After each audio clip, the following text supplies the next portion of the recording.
من عمل صالحا من ذكر أو أنثى وهو مؤمن فلنحيينه حياة طيبة إن الله وملائكته يصلون على النبي يا أيها الذين آمنوا صلوا عليه وسلموا تسليما بآواز بلند پڑھو الصلاة والسلام علیک یا سیدی یا رسول اللہ وعلی آلک واصحابک یا حبیب اللہ الصلاة والسلام علیک یا سیدی یا رسول اللہ وعلی آلک واصحابک یا رحمت للعالمین۔ جب بھی آپ احباب کے سامنے قرآن مجید کی آیت کریمہ پڑھی جائے ان اللہ و ملائکتہ یصلون علی النبی یا ایھا الذین آمنوا صلوا علیہ وسلموا تسلیما۔ اکثر دیکھا جاتا ہے کہ احباب خاموشی سے بیٹھے رہتے ہیں، حالانکہ اس کا ترجمہ یہ ہے کہ بے شک اللہ اور اس کے ملائکہ، اس کے فرشتے نبی کریم علیہ السلام پہ درود بھیجتے ہیں۔ ایک آیت کا ایک یہ حصہ ہے، اور اگلا جو حصہ ہے اس میں اللہ رب العزت ایمان والوں سے مخاطب ہو کر حکم عطا فرماتا ہے۔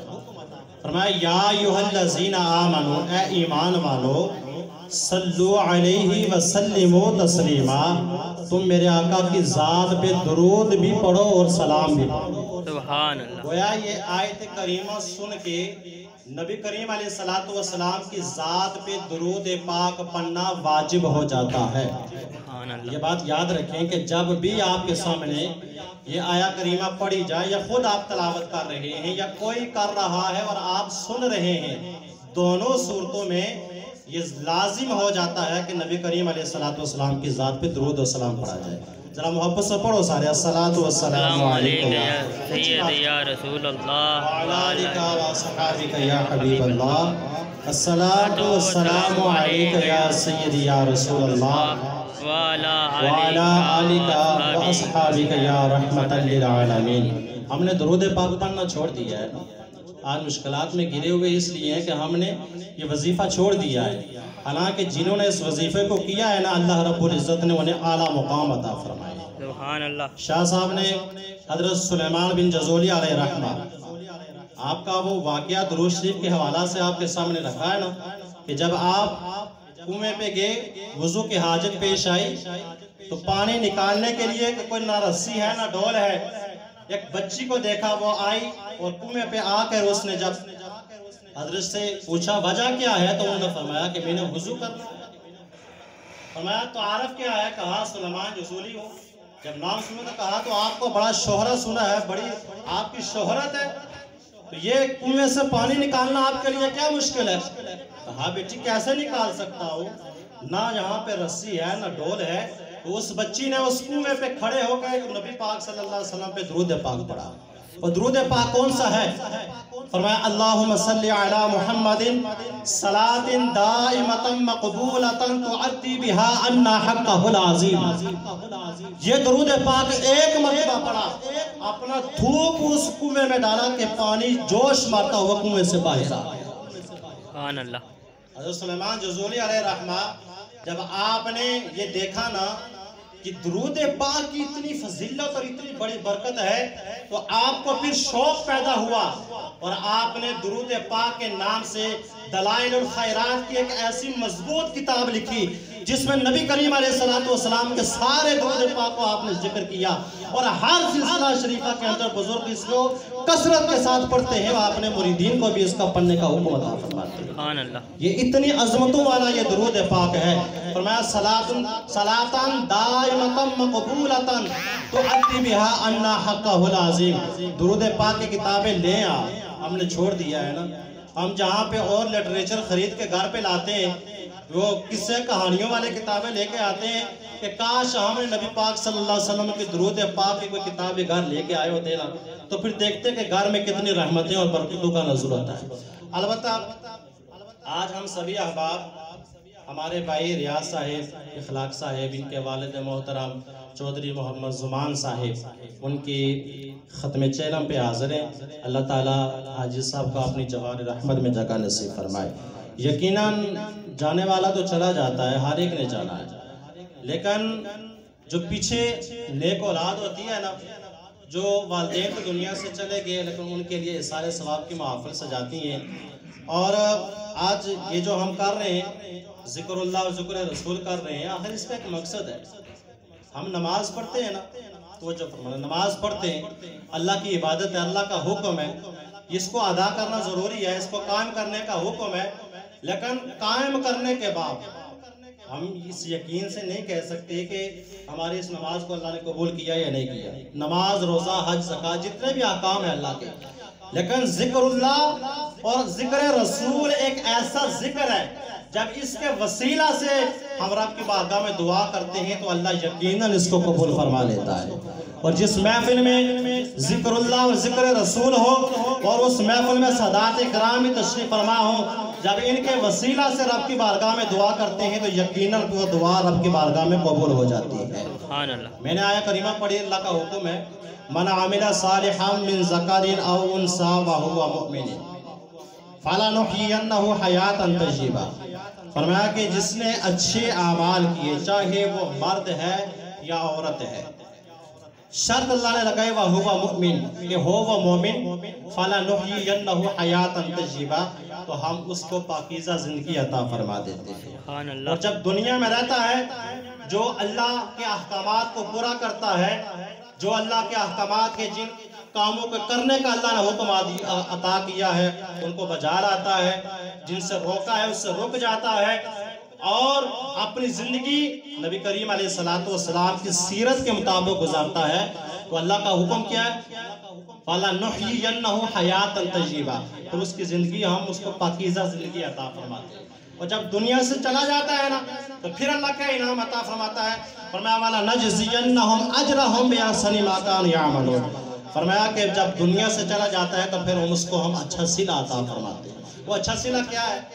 وہ اچھا صلہ یہ ہے کہ ان کی اولاد ہے، یہ سب دنیا سے چلے گئے، انہوں نے اپنے گھر میں میلاد مصطفیٰ کا اہتمام کیا، سادات کرام کو مدعو کیا، علماء کرام کو بلایا، حفاظ کرام کو دعوت دی، معصوم بچوں کو، سنخان مصطفیٰ کو، آپ سب دوست احباب کو جمع کیا.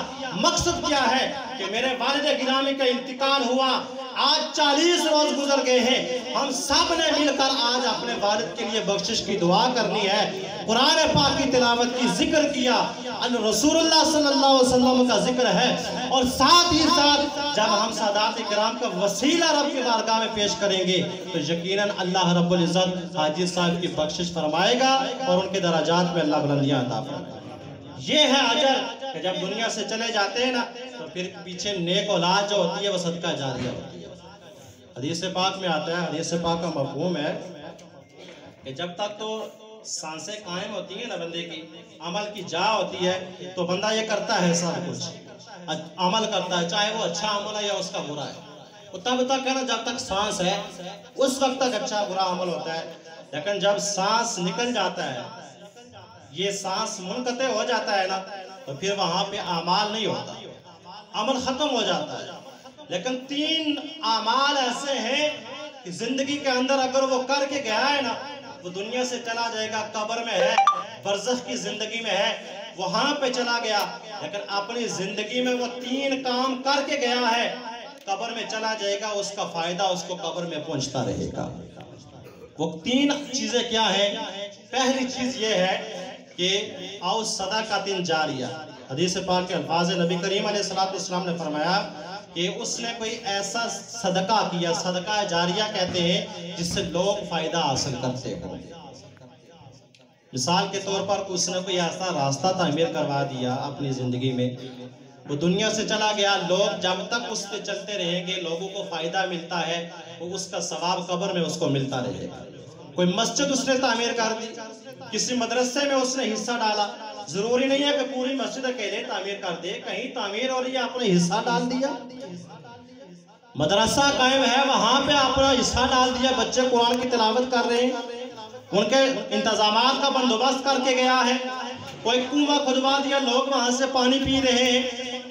تو فرمایا کہ جو دنیا سے چلا جائے گا اس کے یہ جو نیک اعمال ہیں یہ صدقہ جاریہ ہے، وہ خود تو چلا گیا، وہ جب تک قائم رہیں گے مسجدیں ہمارا ایمان قیامت تک قائم رہیں گی انشاءاللہ۔ اگر مسجد میں حصہ ڈال کے گیا ہے مدارس میں تو یہ تو قیامت تک قائم ہے۔ وہ آج دنیا سے چلا گیا، قیامت نہ جانے کب آئے گی، لیکن اس مسجد میں جو نمازی جانے والا ہے نماز پڑھے گا، اس کا ثواب اس کو قبر میں ملتا رہے گا۔ سبحان اللہ۔ مدرسہ جب تک قائم ہے بچے قرآن کی تلاوت کرتے رہیں گے۔ وہ بچے پتہ نہیں کہاں سے آئے ہیں قرآن کی تلاوت کر رہے ہیں، اس نے اپنا حصہ ڈالا دنیا سے چلا گیا، اس کا ثواب قبر میں اس کو مل رہا ہے۔ یہ صدقہ جاریہ ہے۔ اور فرمایا دوسری چیز کیا ہے؟ او علم ينتفع به، دنیا کے اندر ایسا کوئی نافع علم پڑھ کے گیا ہے اور وہ ایسا علم پیچھے چھوڑ کے گیا ہے، لوگ اس سے فائدہ حاصل کرتے ہیں، تو فرمایا کہ وہ اس کے لیے صدقہ جاریہ ہے۔ تو یہ قرآن کے علم سے بڑا اور کون سا علم ہو سکتا ہے؟ میرے مصطفیٰ کا فرمان خیرکم من تعلم القرآن وعلمہ، فرمایا کہ تم میں سے بہترین وہ ہے جو قرآن سیکھے اور دوسروں کو سکھائے۔